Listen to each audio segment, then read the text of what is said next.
Limit এক্সটেন্স two infinitive থাকবে এবং এরকম যখন মানে পাওয়ার থাকবে, ঠিক আছে, তখন আমাদের দেখতে হবে লব এবং হরের ভেতর সর্বোচ্চ পাওয়ার কোনটা। এক্ষেত্রে সর্বোচ্চ পাওয়ার কত, 2। তাহলে 2 কে বিবেচনা করবো, তাহলে এক্স স্কোয়ারের সহগ নিব এবং নিচেও এক্স স্কোয়ারের সহগ নিব, তাহলে আমাদের 2/3 হচ্ছে আনসার। এটার ক্ষেত্রে দেখো সর্বোচ্চ পাওয়ার কত, 4। তাহলে আমরা উপর নিচে দুই জায়গায় 4 বিবেচনা করব।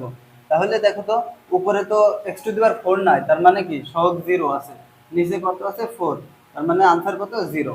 এই ক্ষেত্রে দেখো তো সর্বোচ্চ পাওয়ার কত উপর নিচে এক্স স্কোয়ার, তাহলে তোমার উপরে এক্স স্কোয়ারের সহগ কত 1 আর নিচে কত এক্স স্কোয়ারের সহগ -4, এটাই আমাদের উত্তর। এই ক্ষেত্রে দেখো এটা আমাদের একটু ভেঙে নিতে হবে।